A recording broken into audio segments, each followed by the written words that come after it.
Where We're From highlights the rich textures, histories, and experiences of the Asian, Pacific Islander, and Desi American community. Each episode is produced by students at San Jose State University.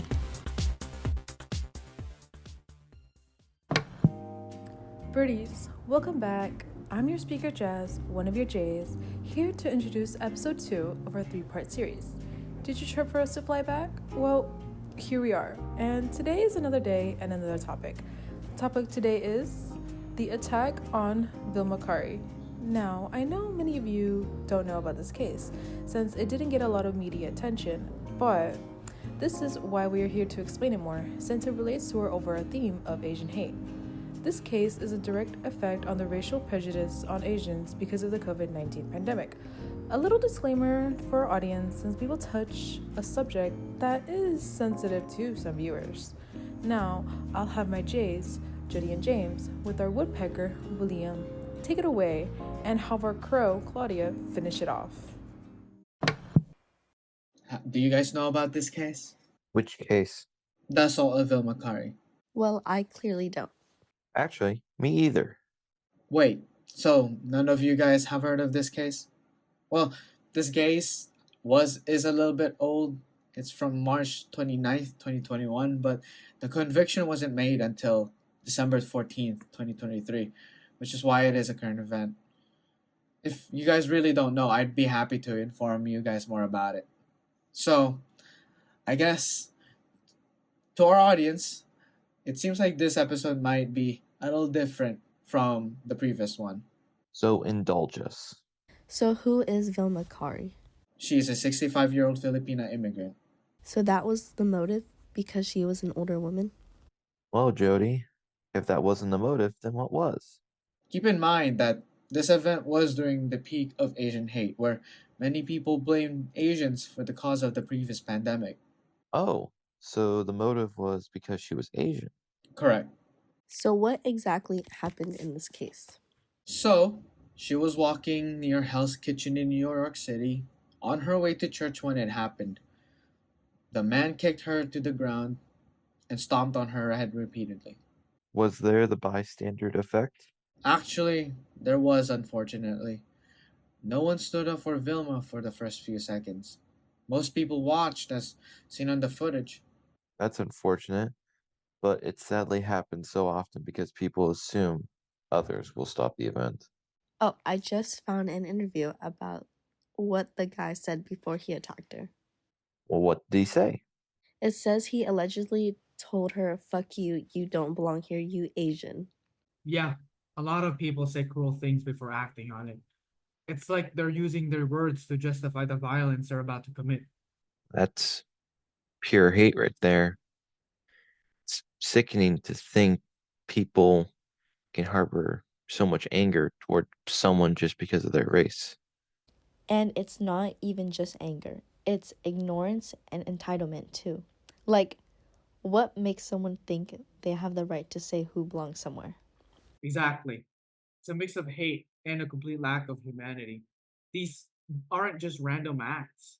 They come from years of deep-seated prejudice. I hope Vilma gets justice. No one should have to endure something like this. And it's scary to think that it could happen to anyone. Me too.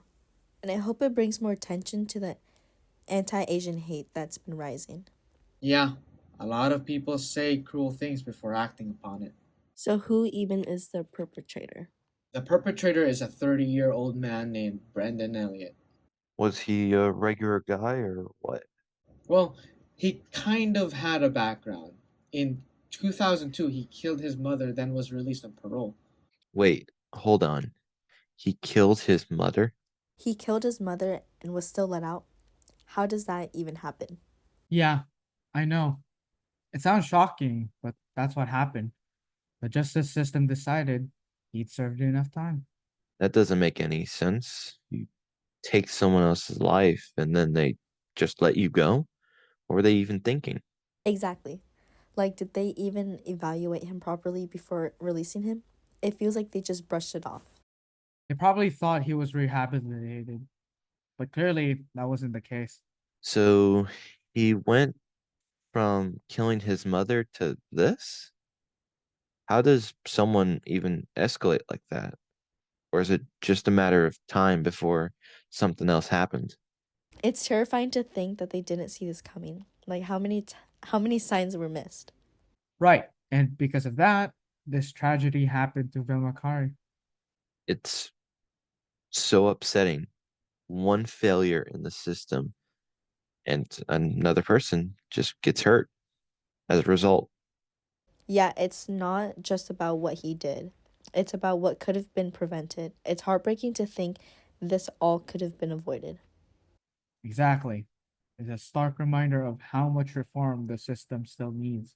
So what exactly happened to Brandon after assaulting Vilma?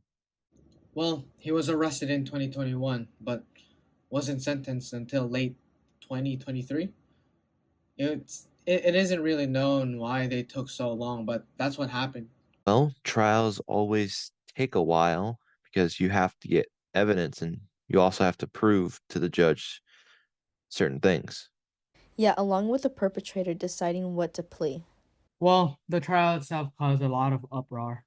Oh, I see here on the papers you gave us that many protests and rallies were made. Yes, there were many protests made regarding the rise of Asian hate scene. Let me see the paper. Oh, it says one of the groups is the AAF. Who's that? AAF stands for Asian American Foundation. Oh, I see here on their website it says raising influence and well-being of the Pan-Asian American community through research, policy advocacy, public awareness, and nonprofit support. Wait, what was the sentencing? Brandon was sentenced to 15 years in state prison for the first degree assault he committed on Vilma Kari. And he pled guilty because all of the proof, right? Yes, it was obvious that it was him in the video, along with eyewitness testimony. There wasn't much room for him to argue otherwise. 15 years. That's a long time. Do you think it was fair? I think so. First degree assault is a serious crime, and his actions had real consequences. It makes sense, but still, I wonder what was going through his mind. Like, did he think that would solve his hate? Yeah, and now his life's completely changed. I guess that's happens when you aren't in a good mental state, but still 15 years, it's a lot of time to think sit and think about what you've done. Hopefully, he'll use that time to reflect. Sometimes that's what it takes for people to finally change. I hope so too. Did Vilma say anything about the event? She actually didn't say much at first. Why is that? Well, a lot of it is because of the culture in Asian American Pacific Islander community. They don't like being associated with an event if it's embarrassing or shameful. Even if it helps others? Unfortunately, yes. Oh, that's because they want to deal with it fast and move on. This had many positive outcomes. Please look at the bullet points are up.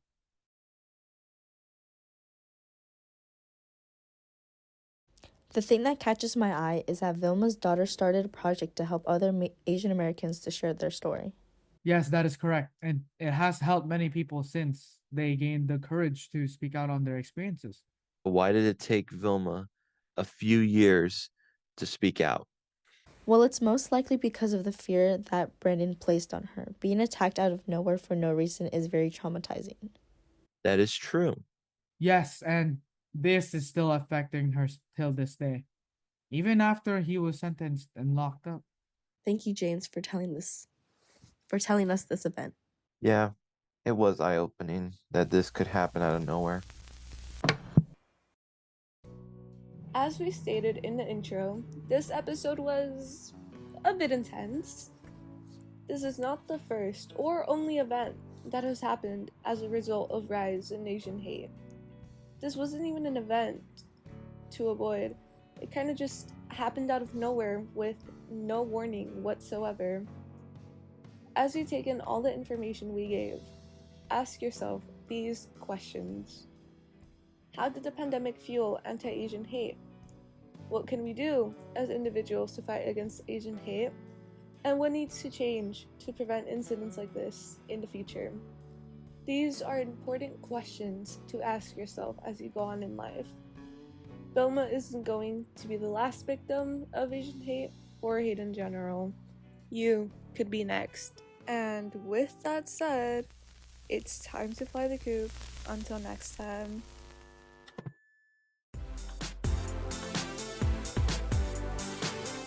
Thank you for listening to Where We're From. This podcast is produced by students enrolled in Dr. Joanne Rondila's Asian American Studies courses at San Jose State University.